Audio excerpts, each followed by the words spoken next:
are outdated and will soon be seen as irrelevant.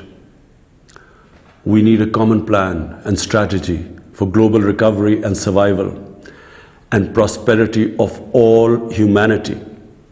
In response to the recession triggered by the COVID-19 crisis, I proposed a global initiative on debt relief last April.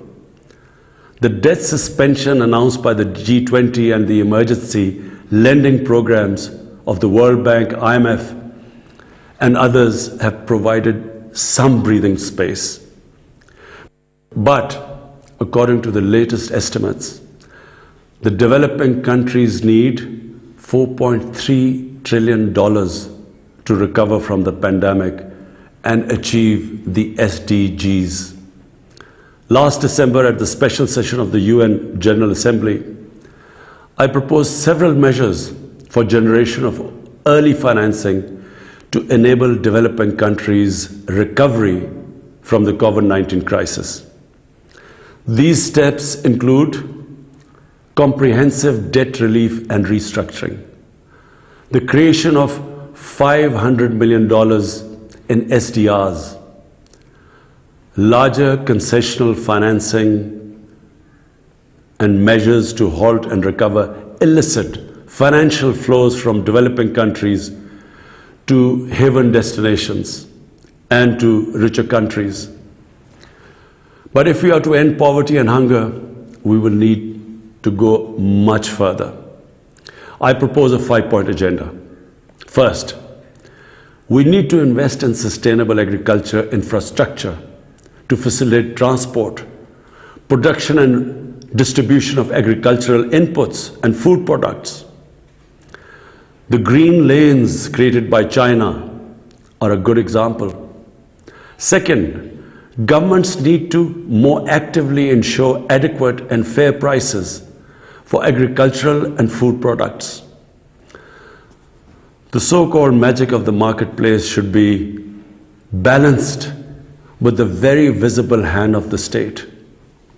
We in Pakistan have suffered from market manipulations by monopolists and hoarders. Farmers should not be left to the mercy of the corporations. At the same time, international agricultural trade must be rationalized.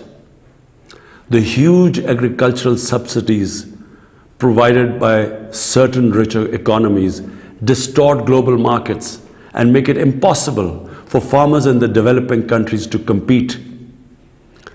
Third, the new and breakthrough agricultural technologies and techniques must be consciously applied to enhance food production, ensure efficient usage of water and land, and above all, improve seed quality. IFAD and the FAO can play a major role in this context. Fourth, the adoption of digital technologies is as vital in agriculture as in other economic sectors. Ensuring internet and broadband access to the rural areas will be vital for their integration into national and global supply chains.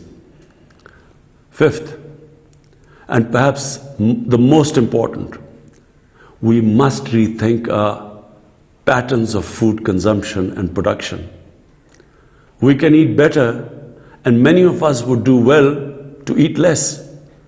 We can produce food with greater respect for nature. We can stop the pollution of our lakes, rivers, and oceans. We can produce more with less water and without dangerous chemicals. I further propose that a new strategy for sustainable food production and consumption should be considered and adopted at the Food Systems Summit next year. Excellencies, in Pakistan, we have integrated the Sustainable Development Goals into our National Development Plan. My government has accorded the highest priority to achieve SDG 1, which is no poverty, and SDG 2, zero hunger. Despite our financial difficulties during the COVID-19 pandemic, we provided a relief package of around $8 billion. It included emergency cash assistance to the poorest families and other vulnerable groups, including women and children. We did so through our ESAS program, which means compassion, fully utilizing digital technologies and databases. This was the largest poverty alleviation program in Pakistan's history.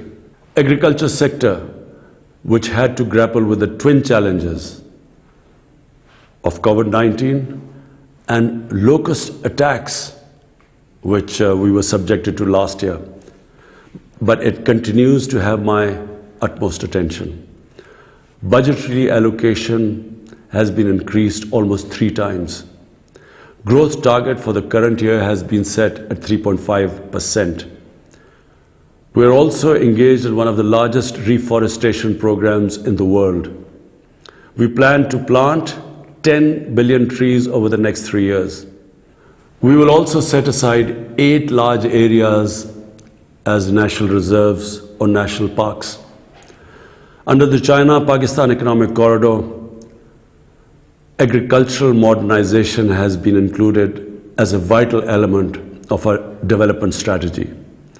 This will move us significantly towards combating hunger and poverty.